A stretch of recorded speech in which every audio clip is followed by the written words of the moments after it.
Just take a look around you for a second. Your phone, your TV, maybe the shoes you're wearing. What if I told you that pretty much everything you own has a secret life on the open sea? Yeah, that's right. A massive 80% of everything that makes up our world, everything we buy and sell, gets to us on a ship. This huge floating supply chain is quite literally the backbone of modern life. But here's the thing. This industry, the very lifeblood of our economy, has a gigantic hidden weakness. And back in 2017, we got a very, very expensive wake-up call. $300 million. Just let that sink in for a moment. That was the price tag for a single cyber attack on one company, the shipping giant Maersk. And what's so important to understand here is that the NotPetya attack wasn't just about stealing money. Oh no, it was designed for pure chaos.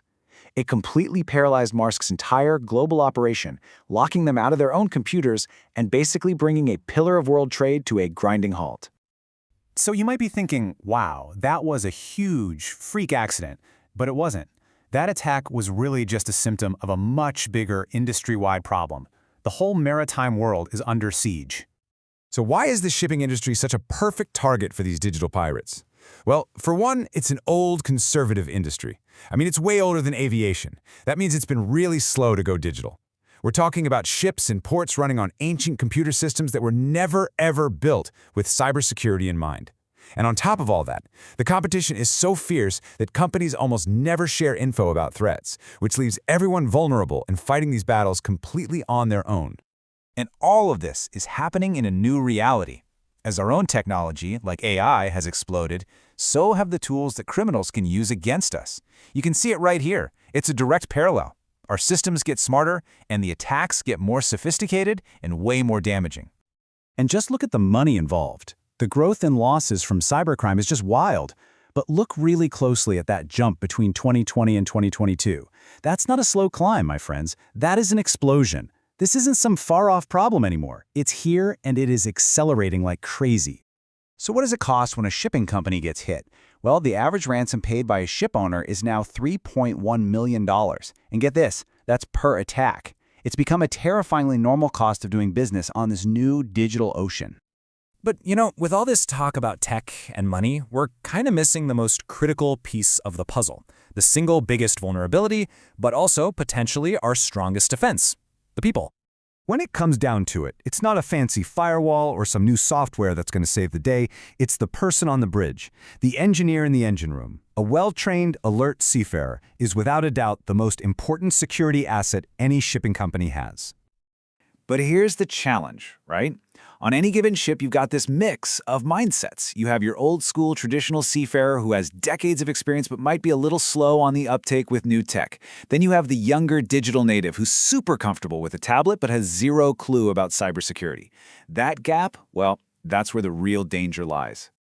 And this problem starts way before anyone even steps on a ship. Get this, a recent survey looked at 35 different maritime schools and found that only 2, let me say that again, 2, actually offered any specific cybersecurity courses for the people who will be running these massive vessels. We are literally sending our sailors into a digital war zone with no training. Okay, so now let's look to the future, because this whole battlefield is changing again. We are now entering an era where this fight is going to be waged more and more by artificial intelligence. And that brings up a really fundamental question for the future of security at sea. Is this going to be a fight between human hackers and human defenders? Or are we about to see a war of AI versus AI? Because the battle is already shifting away from people typing at keyboards and moving towards self-learning algorithms. Both the good guys and the bad guys are starting to use AI, and it's creating this brand new kind of naval arms race that's fought in milliseconds, way too fast for any human to possibly keep up with, let alone control. And once you take humans out of the driver's seat, you start running into some really deep, really tricky ethical questions. You might remember the sci-fi writer Isaac Asimov's famous 3 laws of robotics. They were designed to be a kind of moral code for smart machines. But how do those neat little laws hold up in the messy real world? Okay, imagine this. An AI is piloting a giant oil tanker, and it's on a collision course.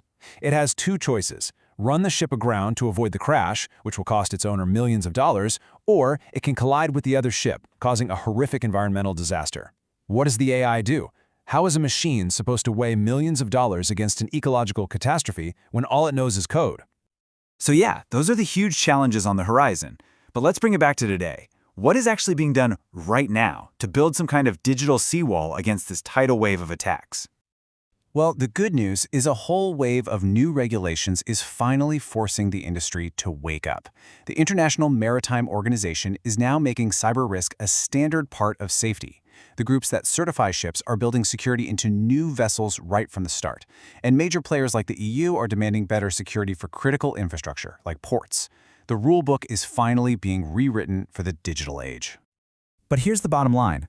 Rules and regulations are only one part of the fix. You can write all the rules you want, but if the people actually running the ships aren't properly trained, you still have a massive, gaping hole in your defenses. The real solution has to be a complete revolution in how we train seafarers from day one. Because when you really think about it, the next great conflict on the high seas isn't going to be fought with cannons and warships. It's going to be fought with lines of code. And the only question left for us to answer is who or what will be at the helm.